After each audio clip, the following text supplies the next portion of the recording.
Salut les disciples de la boxe, c'est Jean-Charles, accompagné de Amir, youtubeur aussi. Ouais, je débute tout tranquillement. Ouais. On est rentré en contact sur les réseaux. Tu suivais un peu ce Non, je suivais beaucoup. C'est... comment dire, JC quand même, il a commencé à parler un de mes grands amours, la boxe anglaise. Et du coup, ouais, j'ai accroché direct à sa chaîne, à son concept, à sa gentillesse. T'as vraiment l'impression que c'est ton meilleur ami qui te parle quand il est en train de parler boxe, quoi. Ouais, et du coup, ben, on avait un sujet en tête qu'on voulait faire ensemble. Donc ce sujet a parlé des meilleurs physiques de la boxe. Donc pas physique forcément dans le sens de performance, mais plus d'esthétisme. Même si c'est lié, mais...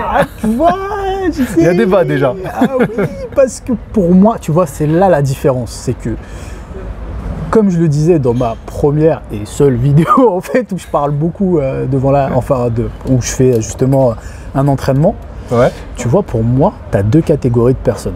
Globalement, on va vulgariser vite fait. Pour moi, et je pense que c'est super important de faire la distinction, c'est que tu as donc les bodybuilders, donc ceux qui sont attirés par l'esthétisme, tu as les fighters. Je me considère comme tel, vu mon passif, hein, en toute modestie, on ne peut pas se permettre de s'alourdir. Il faut qu'on soit... En fait, nos muscles, l'esthétisme doit être au service de l'efficacité. Exactement. C'est ça le truc, tu vois. Tu fais bien de le rappeler. Ouais, c'est super Mais là, important. dans notre sélection, quand même, ouais. On est sensible à l'esthétique de... Bien sûr, ah non, complètement. Voilà, c'est pour ça que notre top va quand même être influencé beaucoup Absolument. Par l'esthétisme. Ouais, mais tu comprendras aussi pourquoi je suis en train pourquoi de... Pourquoi tu as fait oui, exactement. Ouais, certain. Ok. Moi, voilà, donc j'ai essayé de... Parce que, voilà, le physique, être musclé, c'est, voilà, il y a la performance, il y a l'esthétisme, voilà, ça, c'est des choses qui rentrent en compte. Le boxeur, bon, ben, c'est des athlètes, donc forcément, leur physique se transforme. Et selon leur génétique, il y en a qui vont être plus favorablement prendre du muscle. Absolument.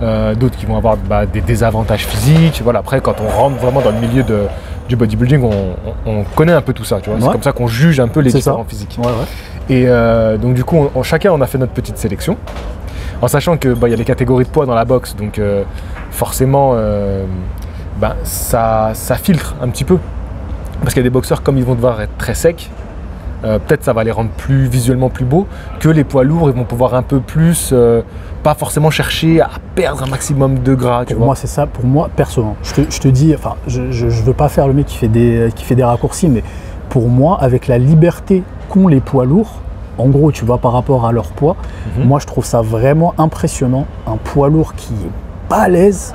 Parce que tu vois, lui, en fait, il pourrait faire ce qu'il veut, en vrai. Ouais. Et tu vois, par exemple, Tyson Fury, bon, il n'a pas un physique, on va dire. Non, mais c'est pas méchant. Franchement, c'est un boxeur magnifique. J'aime beaucoup, tu vois, ce qu'il fait. Esthétiquement parlant, c'est un artiste.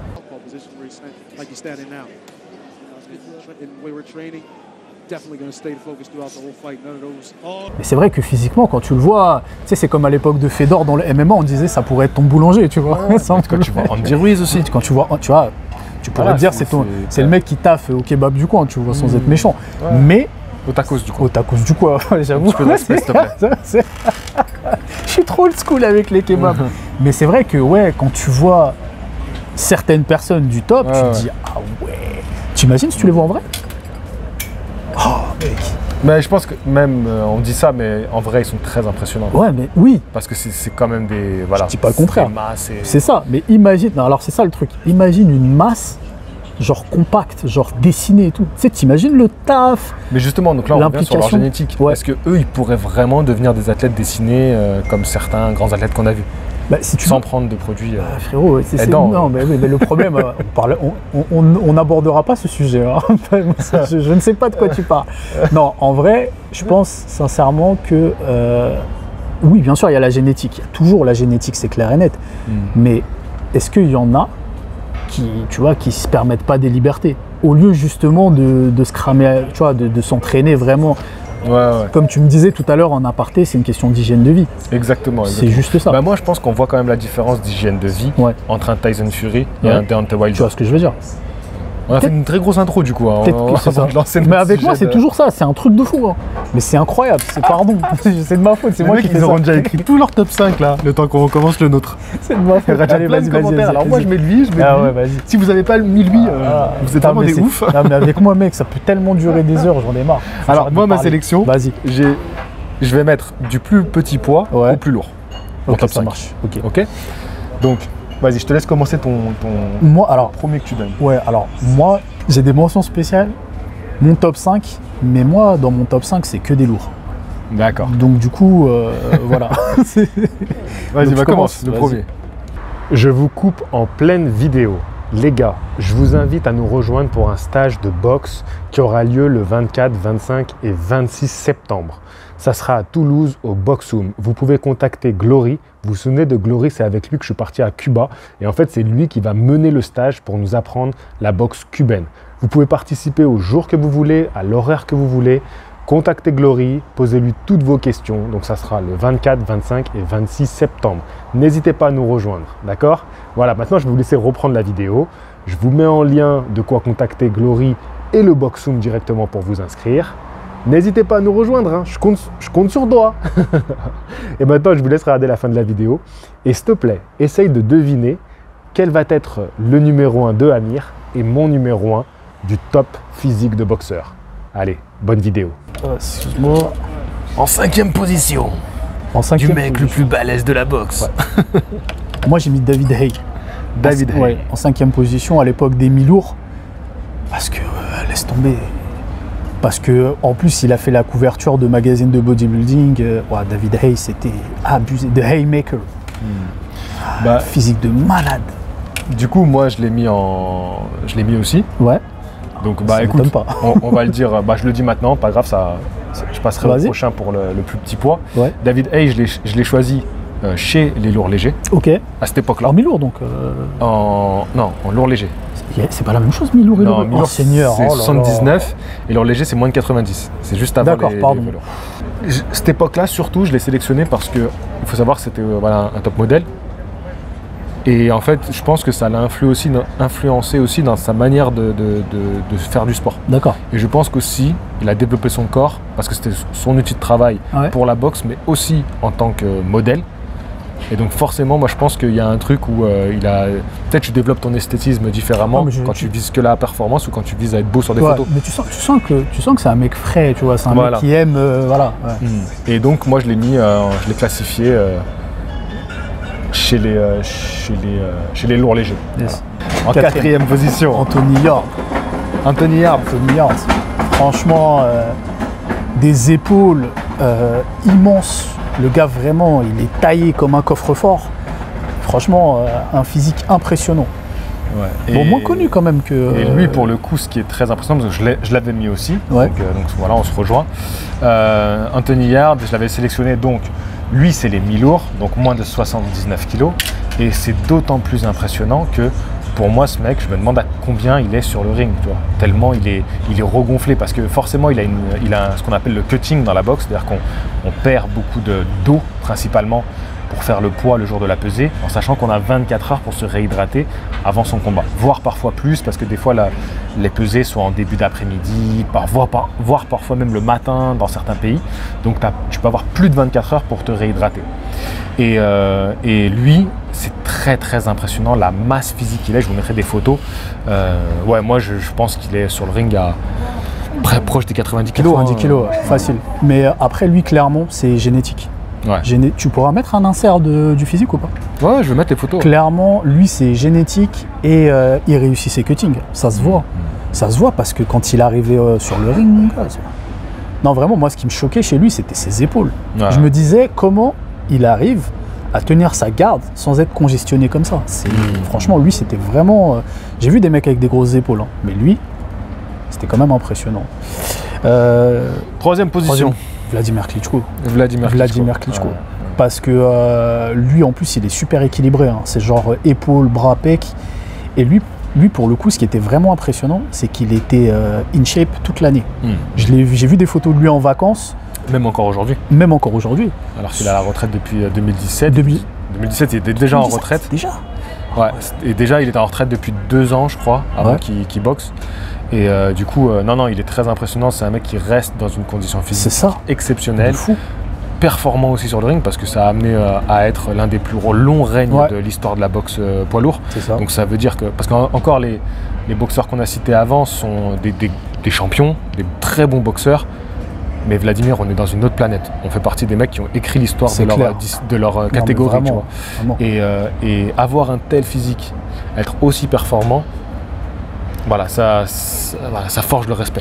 Mais en plus, tu vois, c'est que vraiment ce mec, son physique attirer l'œil et attirer les projecteurs parce que je sais pas si tu te rappelles, mais non seulement il est dans Ocean's 11, mais en plus il a déjà fait justement des couvertures de magazines de bodybuilding. Tellement le mec est découpé, vraiment le gars il a une condition physique abusée. Et moi c'est ça qui me choque, c'est que tu vois, tu les vois les acteurs, même Jason Statham, tu le vois pendant l'été, Hugh Jackman, c'est pas fou, tu vois. Des fois même c'est compliqué. Mais lui, j'ai vu des photos de lui à la plage, j'étais choqué. Vraiment lui. C'est un bon choix. Alors, je l'avais présélectionné dans les poids lourds, parce que comme je vous ai dit, j'ai fait plusieurs catégories, mais au final, c'est pas celui que j'ai gardé. Mais pour moi, c'est l'un des boxeurs qui m'inspire le plus dans son hygiène de vie, justement. Et même, je l'ai souvent dit, pour moi, c'est l'un des plus grands athlètes de l'histoire du sport. Du sport, voilà, c'est clair. Vraiment. Et quand on sait d'où il vient, c'est pas une mince affaire, parce qu'il y en a eu tout sport confondu, il y en a eu des noms. Numéro 2, c'est là où... Attends, mais j'ai pas de mon troisième, vu que je l'ai pas choisi, Vlad. Vas-y, alors, comme tu as choisi un lourd, je vais rester chez les lourds. Je vais donner mon choix lourd. Et mon choix poids lourd, donc les poids lourds, c'est plus de 90 kg, mais en sachant que les lourds aujourd'hui, c'est 110 kg en moyenne. Moi, je choisis Frank Bruno. Frank Bruno, c'est un boxeur anglais qui n'a pas eu une très prestigieuse carrière. Il a quand même été champion du monde. Il est surtout connu pour s'être fait casser la bouche 2 fois par Mike Tyson. Et de manière assez terrible. Quand même. Mais c'était un mec dans une condition physique. J'ai rarement vu des poids lourds aussi bien dessinés. Comme je dis, les poids lourds, c'est des gabarits assez exceptionnels, quoi. Enfin, c'est des mecs de plus de 110 kg. C'est dur d'avoir un corps avec les abdos vraiment dessinés, tous les muscles vraiment bien dessinés, même les cuisses qu'il avait, lui. Enfin, voilà. Pour moi, c'est un Joshua avant l'heure, ce mec. Tu sais, en fait, j'y ai pensé. Parce que pareil, c'est un peu comme Anthony Yarde, c'est-à-dire qu'au niveau de la symétrie des épaules, c'est flip, parce que lui vraiment il était large d'épaules. Mais en fait là où c'est un peu compliqué, où tu perds justement, c'est parce qu'il ne donne pas vraiment l'impression d'être un poids lourd, dans le sens où il a des bras interminables et très longs. C'est vrai que tu as l'impression qu'en fait il est fin, mais non, c'est pas qu'il est fin, c'est qu'il est très longiligne. Il a une allonge, je sais pas, franchement son allonge elle fait peut-être minimum 1m90, un truc comme ça. Il a vraiment une allonge énorme. Mais je valide ton choix. Et c'est vrai que bon, c'est un top 5. Donc c'est voilà. Mais du coup, super bon athlète. Je l'ai choisi. J'avais aussi une mention spéciale pour Ken Norton chez les lourds. Parce que bon, toi, tu as choisi beaucoup de lourds, mais moi, comme j'ai choisi qu'un choix chez les lourds, donc je parle juste maintenant de mes poids lourds. Bien sûr. Et Ken Norton qui, pour moi, il avait ce physique dessiné avant l'heure presque. C'est clair. Parce que c'était les années 70. Voilà, dans les années 70, c'est des sportifs qui déjà avaient ce truc de se dire la musculation c'est très important, il faut que je l'intègre pour avoir un physique, un super beau physique d'athlète, et ben c'était assez rare. Donc du coup voilà, Ken Norton pour moi il fait partie de ces gars, mais ils étaient un peu moins lourds. C'était pas des poids lourds comme aujourd'hui. Non mais en fait, un peu moins lourd. Si tu veux en fait c'est ça, c'est que en fait avec le temps, il y a eu une espèce de surenchère, tu vois, du physique, de la masse et tout, etc. Et c'est vrai que comme tu le dis, à cette époque, parce que c'est ce que j'allais dire en fait, que Frank Bruno, Ken Norton, c'est old school. Mais c'est quand même la base. Donc Frank quelque Bruno, part, c'est quand même les années 90, tu vois. C'est old school. On est en 2021, tu vois ce que je veux dire. Les physiques des années 2020 sont moins bodybuildés que les physiques des années 90. 90, c'est une génération de boxeurs, ils sont tous monstrueux.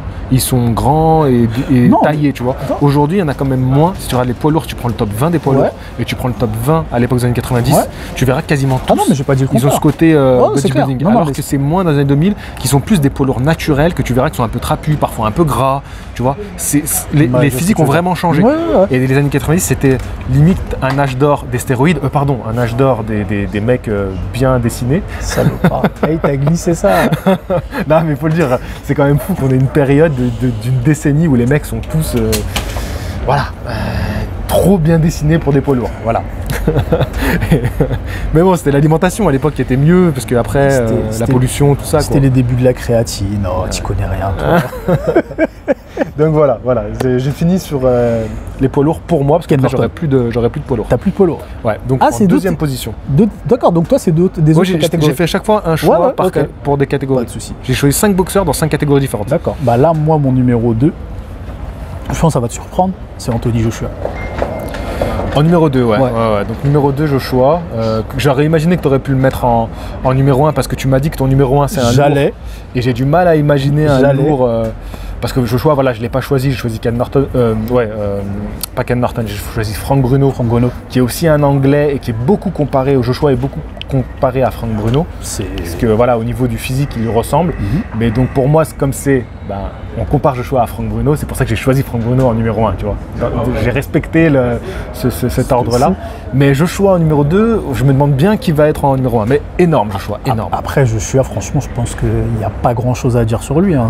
Son physique parle de lui-même. Hein. C'est the physique. C'est le physique du mec qui pourrait tout faire, en fait.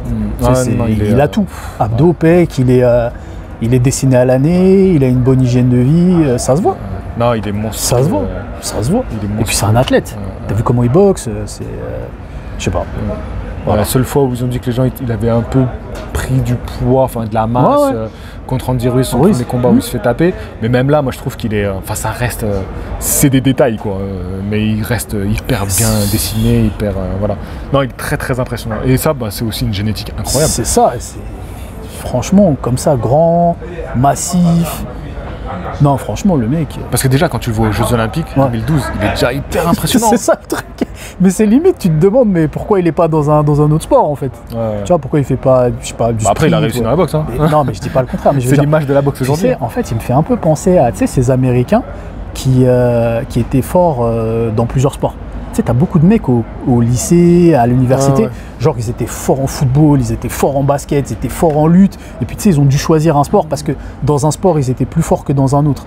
Et ce mec-là, je te jure, pour moi, tu peux le mettre dans n'importe quel sport, il va cartonner. Basket, tu vois, c'est ça le truc. C'est un athlète vraiment impressionnant. Après, on aime ou on n'aime pas. On n'est pas là pour ça. On aime ou on n'aime pas, tu veux dire le boxeur. Mais le boxeur, enfin ça. Après, c'est difficile de ne pas aimer, très sincèrement, parce qu'il est bon boxeur. Il a les résultats. Physiquement, il est monstrueux, il est belle gueule. Tu vois. Mais quand je dis ça, c'est un peu, tu vois, sa propension à essayer à fuir certains matchs selon les dires et tout. C'est un autre débat. Après, moi, j'ai des préférences pour d'autres poids lourds. Peut-être ça sera le numéro 1 que tu as choisi. Je sais pas. Je sais pas s'il est d'actualité. Je sais pas. Si tu as mis Tyson Fury, je serais quand même un peu surpris. T'imagines? Numéro 1 des esthétiques, Tyson Fury. Non, donc, bon, voilà. Donc, moi, en numéro 2, du coup, je vais mettre un poids moyen. Donc là, on redescend à 72 kg et je vais mettre Marvelous Hagler. Marvin Marvelous Hagler. Donc voilà, qui faisait partie de l'époque des 4 Fantastiques.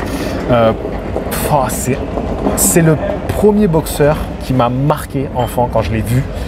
Crâne rasé, bouc, et ce corps, un corps de pierre. Tu vois, il est dur déjà visuellement. T'as pas besoin de toucher, tu sais, il est dur, il est solide. C'est vraiment l'expression taillée dans le marbre. Voilà. Vraiment dessiné, tous les muscles saillants. Et surtout, c'était une machine sur le ring, tu vois. C'était vraiment le boxeur endurant. Il va te faire 12, même 15 rounds à l'époque. Pareil, tu vois. Il allait à la guerre. Il avance, il débite, il débite. Voilà, une brute qui martèle. Ouais. Franchement, voilà, pour moi, c'est l'un des physiques les plus marquants que j'ai jamais vu dans la boxe. Marvin Hagler. Franchement, complètement. Je ne l'ai pas mis dans mes tops, mais oui, c'est vrai que concrètement, ouais, c'est vrai qu'il avait un super beau physique, il était veineux en plus. Donc, franchement. Et puis vraiment, cette propension à toujours avancer, à, comme tu as dit, hein, à débiter encore et encore. C'est vrai que c'est un super bon exemple. Après, le petit moins qu'on dira, vu que là on juge les physiques, Ouais. c'est que lui manque un peu de masse, comme c'était des petites catégories quand même. Enfin, petites catégories. Je m'entends, Ah, les mais 72 kilos, c'est pas des. Ouais, voilà. Dans la vie de tous les jours, 72 kilos, ça reste un poids normal, tu vois, c'est la norme. Ouais. Donc, il pouvait pas non plus se développer trop musculairement, C'est donc ça clair. reste des physiques assez fins Ouais. par rapport à quand on juge le bodybuilding. tu vois. Après, faut jamais oublier une chose, c'est l'impression que tu as visuellement devant ton écran ou en photo, Ouais, ouais. et vraiment le mec comment il est. Hein. Parce que je sais que par expérience, tu peux avoir cette impression par rapport à certaines personnes. Tu te prends en photo à côté de la personne. La personne, Oui, elle oui. prend tout le cadre, tu vois. C'est vrai, mais quand même, quand tu le compares aux autres boxeurs qu'il a Bien affrontés, sûr. même quand il On prend voyait Duran que- qui voit des petites catégories, Ouais. il paraît pas non plus Non. énormissime. Non, Et quand c'est tu vois face à Mugabe c'était un monstre. Je sais pas si tu as vu ce combat. Si. Là, c'est deux balaises. Si, ouais, si. Donc, Marvin Hagler était un magnifique physique, mais c'était pas non plus Non. un Stremont, tu Ouais, vois, chez les c'est poids clair. moyens. C'était pas. C'est voilà. Mais c'était l'un des plus beaux et des plus grands poids moyens qu'on ait jamais vu. C'est Et clair. un vrai poids moyen qui est resté toute sa carrière, comme un Golovkin, Golovkin. ouais. C'est des mecs, c'est des vrais poids moyens, ils sont restés toute leur carrière poids moyens. Et ça, c'est impressionnant aussi. Voilà. Donc ton numéro uno, Tu veux savoir. Hein. le meilleur. Pour moi, le meilleur physique, à mon sens, hein, dans la Ouais, boxe, c'est Charlie Zelenov.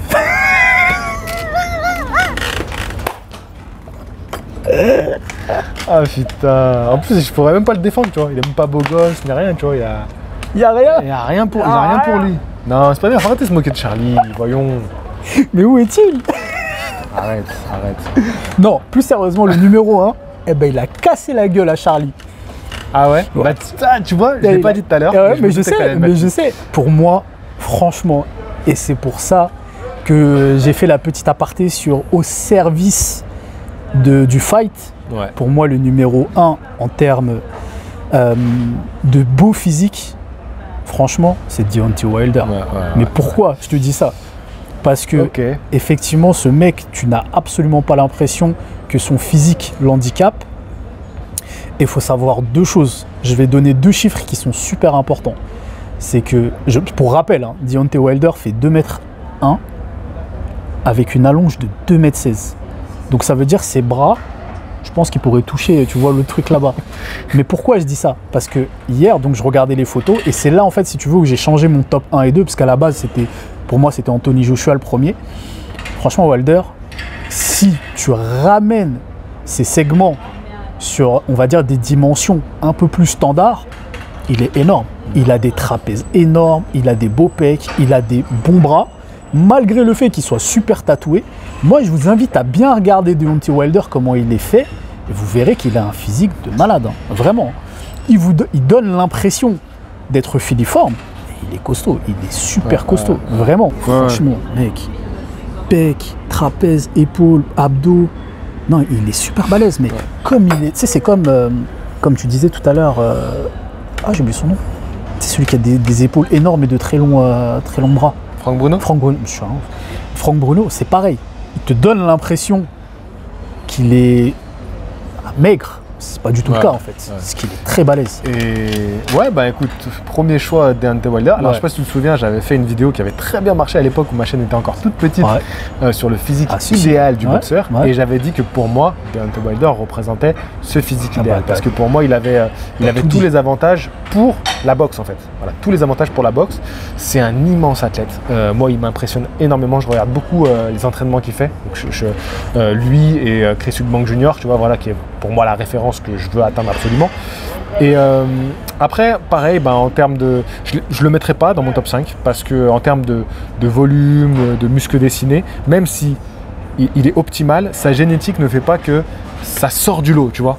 Il a ce petit plus, tu vois, Joshua, il y a ce truc où tous les muscles ressortent, ils sont volumineux. Rien à dire.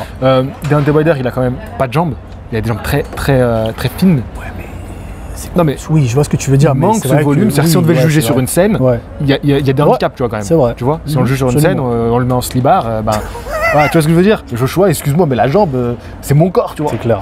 Ah, c'est clair. Et elle est dessinée en plus, de tu fou. vois. Ouais. Donc c'est pas juste une grosse jambe, tu vois, c'est une jambe dessinée. C'est Franck Bruno qui avait les jambes les plus abusées, je crois, quand même. Il avait vraiment. Tyson, il avait des belles jambes aussi. Mike Tyson, il avait des très belles jambes. C'est très bizarre ce qu'on se dit, mais. Il avait des gros mollets. Mais on parle pas de meufs, ça va. Non, il avait pas des gros mollets, Tyson. Hein. Tyson, il avait pas. Ah non, regarde les combats. Si tu veux des beaux mollets, regarde Manny Pacquiao. Manny Pacquiao, il a des mollets. C'est un asiatique. Pas de stéréotypes sur cette chaîne. Non, mais si tu regardes la quasi-totalité. Regarde, tu sais pourquoi je te dis ça? Parce que bon, moi, du sport d'où je viens, le Muay Thai, le truc le plus marrant que tu puisses voir en général, c'est les mecs comme nous, genre, tu sais, des Maghrébins, des Africains, enfin, tu sais, des Africains, les Africains en général, quand tu les vois affronter des Thaïlandais. Tu vois, donc les Maghrébins, tu sais, tu le connais, hein, tu sais comment on est des mollets comme ça, tu vois, genre c'est des lignes droites. Tu vois, les Thaïlandais, mon pote, ils ont des mollets, c'est des biceps. Alors qu'en haut, c'est pas ça, tu vois. Mais c'est vrai que oui, tout ce qui est japonais, asiatique et tout, ils ont des mollets énormes. Et qu'en général, c'est vrai que ça va être un peu plus compliqué à trouver, tu vois, sur d'autres ethnies, on va dire. Mais non, mais c'est vrai que oui. Je me posais la question, je me disais, mais il a des bons mollets ou pas? Je me rappelais pas. Mais oui, Joshua, non, oui, sur ce que tu dis. Joshua, il a. Mais voilà, l'avantage de Wilder, le dos, il a un dos. Mais c'est ce que je te dis. Tu vois, mais c'est ça le truc en fait, c'est qu'il a le dos, le torse, les épaules, les trapèzes, il a même les bras. Bon, les avant-bras, c'est compliqué à dire, tu vois. Ouais. Et tout ça, en pouvant t'envoyer au pays des rêves en une seule pêche. Ça veut dire qu'en plus, tu vois, il a eu un don de Dieu. Il t'en met une, c'est terminé, tu vois. Perso, moi, contre Fury, j'ai cru qu'il l'avait tué. Hein. Non, je sais même pas comment il s'est relevé en fait. Voilà, je comprends ton choix, mais comme je te dis, pour moi, je le mets pas dans un top 5, tu vois. C'est un top 5 des meilleurs physiques. Oui, bien sûr. Non, mais oui, après c'est. Non, mais... Après, oui, dans le côté athlétique, performance et tout, ouais. C'est ça le truc. Bah pour moi, voilà, je l'avais choisi dans la boxe idéale du boxeur. Ouais, ça reste de la boxe. Et du coup, pour moi, le numéro 1 que j'ai mis. Donc là, c'est une petite catégorie, c'était les poids Walter, donc 66 kilos. Ouais, je vois qui c'est. Si je ne dis pas de bêtises. Timothy Bradley Jr. Bah oui. Donc Tim Bradley, en fait, c'est un boxeur qui a un physique assez atypique finalement. Il sort du lot parce qu'on est dans des catégories qui sont assez basses. Donc on peut commencer à avoir des boxeurs musculeux, mais rarement des boxeurs comme lui. Lui, enfin les shootings photos pendant les conférences de presse, pas les conférences de presse, les entraînements devant la presse. Ouais. Enfin, il faisait son posing mais c'est ça, en fait. avec tous les flashs. C'est ça. Et le mec, il a tous les muscles qui ressortent. C'est ça que je trouve. En plus, il a des abdos. Je crois que ses abdos sont plus impressionnants que le reste. Hein. Ouais, mais tout. Et il a des abdos. Tout impressionnant. Ouais, mais les biceps, c'est une vraie boule. Mais c'est ça que je kiffais chez lui, que je surkiffais chez lui, parce qu'il est à la retraite lui aussi. Oui. Il est chroniqueur maintenant. Ouais. En fait, c'est ça que je surkiffais chez lui, c'est le mec. Tu sais, t'as l'habitude, tu vois, les fighters, ils arrivent, ils flexent un peu, tu vois. Ouais. Mais lui, il avait des posing. Franchement, tu voyais qu'il avait une petite culture bodybuilding quand même, tu vois, qui kiffait, parce que vraiment, en plus, des muscles en 4 dimensions, découpés, le biceps qui se coupe en deux, j'avoue. Pas un pet de gras. Non, zéro. Pas un pet de rien gras. du tout. Une taille, sa taille. Je sais même pas si tu peux le frapper au foie tellement, tu sais pas où viser, tu vois, tu vas frapper dans le vide. Donc voilà, non, franchement, pour moi, c'est le physique le plus sublime que je l'ai vu dans la boxe. Et en sachant que voilà, c'est une petite caté, donc arriver à avoir un volume musculaire comme ça, conserver un tel volume musculaire, entretenir un tel volume musculaire dans une petite catégorie, tout en ayant un taux de gras inexistant, quasiment inexistant, waouh! C'est clair. Non, franchement, vraiment, lui, j'avoue. Mais tu vois, moi, je l'ai mis dans mes mentions spéciales. Parce qu'il me parle moins que les Golgoth dont on a parlé tout à l'heure. Mais c'est vrai que oui, il avait un physique incroyable. Vraiment. Je vais en profiter comme ça, justement, pour parler des mentions spéciales. Du coup, moi, après, j'ai mis Roy Jones. Ouais. De l'époque. En poids moyen. En poids moyen, parce qu'il était strié. Incroyable. Je t'ai dit, à chaque fois qu'il envoyait son jab, là où, tu sais, quand il faisait ses feintes, là, comme ça, tu voyais tout. Tu voyais tout, il y a tout qui sortait. Et Evander Holyfield. Alors, lui, je ne l'ai pas mis dans le top 5 parce que vraiment, lui, il était disproportionné. Les épaules qui sortaient comme ça, enfin, ses trapèzes qui sortaient comme ça. Vraiment, c'était un cube. Je l'avais aussi, ouais. Mais il manque, tu vois, justement, de ce qu'on appelle la symétrie, toute proportion gardée sur un boxeur. Ouais, c'est trop. Ouais, non, ouais, ouais, bah, moi je te rejoins, très, très beau boxeur. Après, moi, dans les physiques un peu où j'essaie de m'identifier, parce que toujours, nous, on essaie de voir par rapport à notre génétique et les physiques qu'on aimerait atteindre. Bien sûr. Bah, moi, j'ai parlé de Chris Eubank Jr. Ouais. Et après, que je rejoins un peu, mais en un peu plus massif, et du coup, c'est un peu un physique à la Deontay Wilder, donc des physiques qui servent à la boxe, et bah, c'était Adonis Stevenson, et qui était aussi un gros puncher. Ouais, j'avoue. Et c'était un peu un Deontay Wilder, mais des catégories un peu plus basses, des 80, donc 79 kilos. Je me rappelle de lui. Et il ressemblait, si vous regardez bien son physique, ça ressemble beaucoup à Deontay. Et lui aussi, bah lui par contre c'était la gauche parce que c'était une garde inversée. Il avait une gauche. Southpaw. Oh, il tuait des gens sur le ring, c'était incroyable. Voilà, non, je pense qu'on a fait le tour. Hein. On a fait le tour. Bah après, t'as vu, moi, il y a quand même quelqu'un qui me tient énormément à cœur, et toi aussi, et c'est marrant parce qu'il est franchement, il est omniprésent dans ta chaîne quand même. T'en as même pas parlé, c'est Iron Mike. Ouais, Mike Tyson, non, le boss tout simplement. Non, moi je le mets pas dans un top des meilleurs physiques parce que pour moi c'est un physique puissant, donc des jambes épaisses, des cuisses très épaisses, un tronc large, un dos costaud, des bras assez courts et voilà quand même des beaux biceps. Mais c'est pas un beau physique. C'est-à-dire que c'est un physique puissant, et d'ailleurs sa boxe était menée vers ça, c'est-à-dire que c'est vraiment une puissance qui vient du corps, des appuis en fait, des appuis, qui est de l'explosivité, voilà, très compact, très court, parce qu'il avait un physique compact, mais pour moi il est à des années-lumière de tous les physiques qu'on a cités dans nos top 5, tu vois. Pas forcément les mentions spéciales où ça se discute, mais tous les physiques qu'on a cités, il est largement en retard en fait. Tu sais, c'est rigolo parce que du coup c'est une discussion vraiment de spécialistes, mais je me rappelle au cœur des années 90, et même encore maintenant dans l'inconscient collectif, t'en as énormément qui pensent que Mike il avait un corps de fou.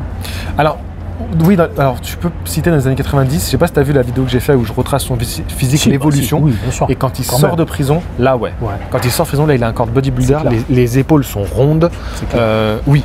Mais là, ça n'a pas duré longtemps. Mais disons que la prison, comme quoi la prison, une bonne cure de thalasso en prison. Arrête de parler de cure. T'as quoi avec ça? Non mais bon voilà, là c'était un peu exceptionnel dans sa carrière. Et si je prends le Tyson à son prime, le top, c'est pas un Tyson qui était hyper dessiné. Et c'est pour ça que je l'ai pas sélectionné. Après, si tu prends ce Tyson là, oui, il est incroyable. Ouais, mais c'est trop épisodique pour ça. Et puis je pense que sincèrement, Tyson c'est quelqu'un qui aimait vivre. C'était une machine, surtout sous les ordres de Cus D'Amato, quand tu le vois partir de chez lui à 4h du matin, 5h du matin, un truc comme ça. Et toute la journée charbonne comme ça. Mais je pense que c'est quelqu'un qui aimait vivre. C'est quelqu'un qui aimait faire la fête, c'est quelqu'un qui... il avait un bon coup de fourchette de la vendeur. Il aimait manger. Tu sais, c'est marrant parce que tu sais qu'ils avaient commercialisé des oreilles en chocolat. Non mais je te jure. Ça c'est une anecdote de fou, hein, mais à cette époque-là, ils avaient fait des oreilles en chocolat, genre à moitié croquées, c'était malade. Ouais, bah après, l'argument commercial. C'est commercial, bien sûr. Enfin voilà, je pense j'espère qu'on n'en aura pas oublié. Après, on va se dire, oh mince, on aurait pu le mettre celui-là, mais puis de toute façon, c'est le jeu. N'hésitez pas à mettre un commentaire. Hein. Ça fait quand même un moment qu'on y réfléchit, donc je pense que moi, de mon côté, j'aurais rien à me reprocher. Je pense que toi aussi, comme on y a bien pensé, Non, je pense que on a fait le tour. Tu veux rajouter qui? Non. Ivan Mendy, c'est un stromon physiquement. J'avoue. Ivan Mendy, c'est un stromon. Franchement, il est taillé de ouf. Il est tellement taillé que ça a fait tomber un parasol. Le parasol était d'accord avec toi. Je le place parce que comme il n'y a plus trop d'actu autour de son nom, ça me fait toujours plaisir de citer un nom. Et lui, il a un physique de ouf. Bon, on est sur le top 5, vous savez, il y a toujours des gens sur le côté. Bon. Après, c'est subjectif, hein, c'est qui nous a touchés, hein, c'est ça. Voilà, allez vous abonner à la chaîne d'Amir. S'il vous plaît. Ça me ferait plaisir. Et puis on surtout que je débute. Refaire des collabs ensemble. Avec grand plaisir, toi-même, tu sais, hein, moi, comme aujourd'hui, dès qu'il y a l'opportunité de se croiser, ça court, hein, je suis mobile. On vous dit à la prochaine. Fighting. Boom.